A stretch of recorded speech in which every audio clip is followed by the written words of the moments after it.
would like to call upon Dr. Deepa Nair ma'am for a talk on surgery for locoregionally advanced parotid tumors. Ma'am is professor in the Department of Head and Neck Surgical Oncology at Tata Memorial Hospital, Mumbai. Ma'am. Thank you, and I'm going to keep it very brief. I think a lot about surgery has been discussed since morning. So moving on to advanced parotid tumors. And before I start, I want to give a disclaimer. A lot of what you've heard today has some bit of evidence. Shiva talked about it being 2 or 3% of all head neck cancers. Advanced tumors are even lesser. And there's absolutely no evidence. Most of them are retrospective case series or small series which will tell you what can be done or what are the outcomes of it. A lot of my talk is basically common sense and what we do in the clinics. Now, all of us know that surgery is the treatment, and if you do good surgery with adjuvant radiotherapy, the outcomes are satisfactory in these patients, upwards of around 50 to 70% depending on the stage of the tumor. What is more important, and this has been discussed again and again, is the histology grade of tumor, and that is not only determines the prognosis, it also determines in some extent the extent of surgical resection. So what are advanced parotid cancers? Basically, they are T3, T4 tumors with or without nodal disease.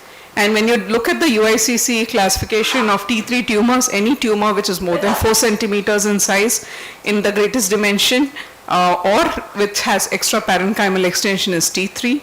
And anything which is involving adjacent structures, tumor, mandible, facial nerve, ear canal is T4A, and T4B is obviously the skull base and the carotid and the pterygoid plates.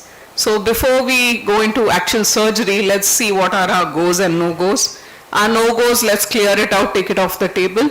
Unresectable tumors, extensive intratemporal foci involvement where you will not get margins, soft tissue margins, any extensive intracranial extension, encasement of the internal carotid artery, prevertebral fascia involvement, inoperable neck nodes, or the presence of distant metastasis, except for adenoid cystic, which I am not going to talk about right now. So all of these will not merit surgery, so these definitely go for non-surgical treatment. So once they're out of the table, let's go to this. If you take out the meat from a sandwich, what remains is just 2 pieces of bread. Similarly, if you take out the facial nerve from the parotid, what remains is just a glorified lymph node biopsy.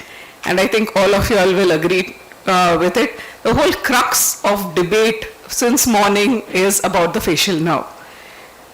If you go to see, all your surgeries are also, at least the initial part is classified based on your removal of the gland with relation to the facial nerve.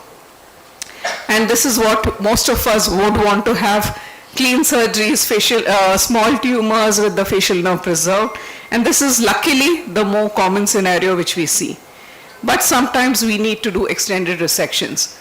And more commonly than not, again in the decreasing order of frequency from above, most common involvement is skin. Facial nerve preoperatively involvement is less common compared to the skin involvement. Then even lesser is masseter involvement, external carotid artery, condyle of mandible, mastoid bone, and rarely you need to do a lateral temporal bone resection in these cases. Now skin, if you go to see, rarely you will see tumors which will have fungation.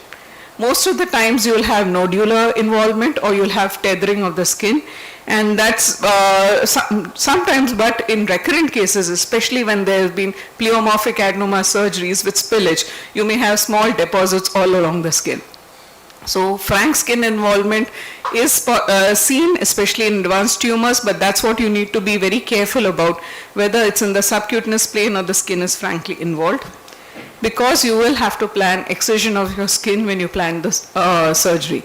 Now remember, if you feel somewhere that the nodule is coming close to the skin or just under in the subdermal area, you should plan excision of the skin. Don't try to thin out the flap too much, that skin will die. So always identify whether your skin is tethered down and plan. This can be done by a pinch test where you pinch the tissue around, and if the skin is lifting off carefully, maybe you can consider saving the skin. but most of the times you may have to excise the skin. And this is important, especially for the trainees, that you plan this at the start when you are marking your incision. Don't mark a modified Blair's incision and then realize your skin is coming very close or involved. First, mark do a pinch test, mark around the skin, plan your axis, as you see here, and these pictures are courtesy Shiva. So there was some tethering when they actually pinched. It's not very apparent here, but if you look carefully, there's a small tethering out here, and you plan your skin excision, and that helps you raise your flap properly, get a good access on tumor, get a good soft tissue cover on the tumor, so that your margins are not positive. Facial nerve, I think we've had a lot of discussion, especially even in the previous session. The guidelines are very clear. If you have frank paresis or palsy prior to the surgery, and there's tumor abutting or involving the tumor during the intraoperative findings, you can consider resecting it. The other important considerations of the facial nerve come when the patient has got prior surgery and you're doing a revision surgery for this patient, or there's subtle perineural spread with an intact facial function. And this perineural spread is something which you need to look in your preoperative scans. So again, your radiologist is your best friend in these cases.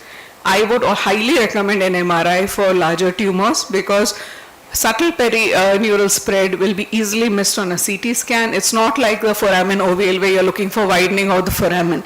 This is a small, there will be much more subtle enhancement, and an MRI with a contrast will help you look for it preoperatively, and that makes you plan your surgery better. So which are the cases where you will expect facial nerve involvement? Any tumor involving the deep lobe, when you have any disease extension close to the or soft tissue involvement near the retinomandibular vein. Our radiologist very nicely showed us, and even Poonam showed us in our presentation, the plane of the retromandibular nerve, retromandibular vein is very close to the facial nerve. So if you have tissue encasing the retromandibular vein, your facial nerve is at risk. And any soft tissue enhancement at the stylomastoid foramen. And I think this is a point which most of us tend to miss on the scans. At least as a surgeon, we don't think about looking at the stylomastoid foramen very closely. Most of us are fixated on the superficial lobe and the deep lobe. But what we need to look at is the stylomastoid foramen, because you may have disease tracking down along there. Now if you see in this case, this subtle enhancement here in the facial nerve, which is something which you will miss if you don't look at these scans properly. And this is disease tracking along the vertical facial nerve. So from the stylomastoid foramen, in this case, the disease has come up along the vertical facial nerve. So this is very important to look preoperatively. So if you have a larger lesion involving the deep lobe, always do a contrast enhanced MRI to look for these involvements. The guidelines, both ASCO and UK guidelines, are very clear. If you do not have disease on the nerve and you are able to clear the nerve completely with a good margin and your facial is normal preoperatively, try and preserve the facial as far as possible. If you have to divide the facial nerve because of involvement, then you need to do a primary repair, and I think there's a good session in the morning and there are sessions tomorrow on how will you do repairs and anastomosis, so I'm not getting into that.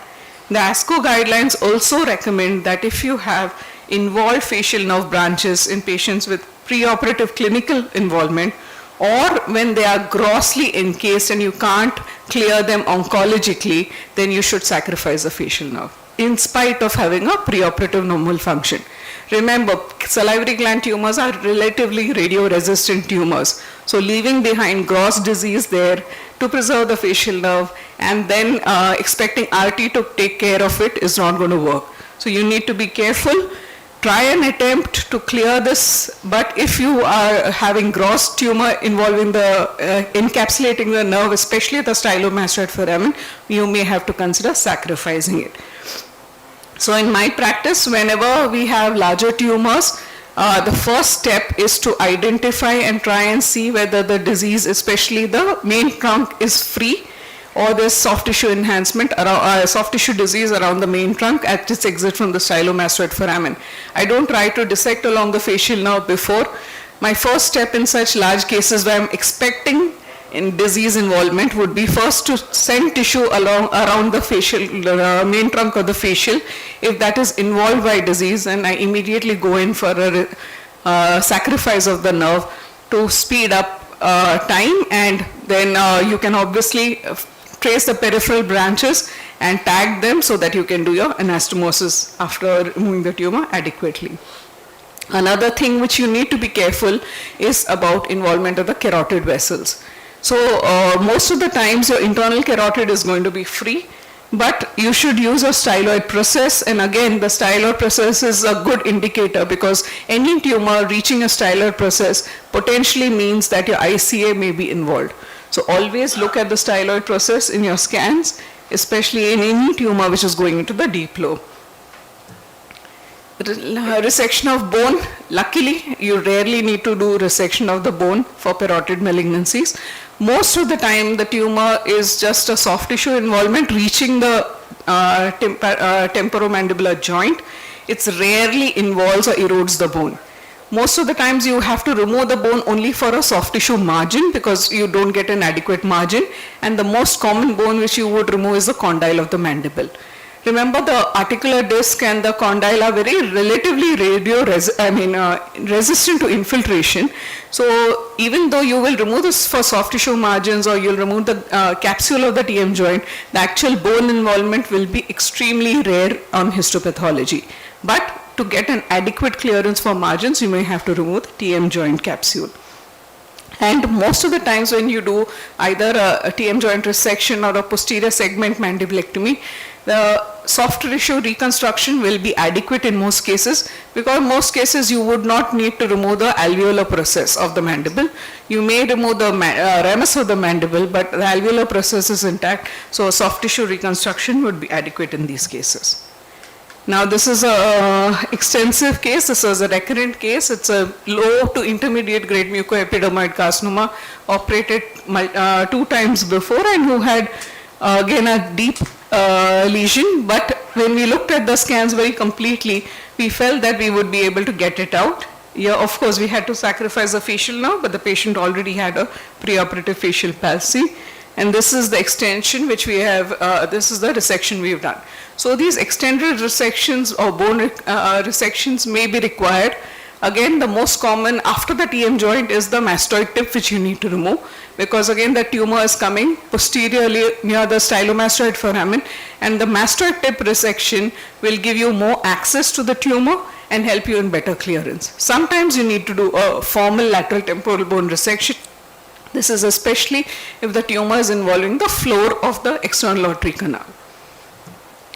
There are 2 other important situations when you think about surgery for advanced parotid cancers, and one is incompletely resected disease and second is recurrent disease.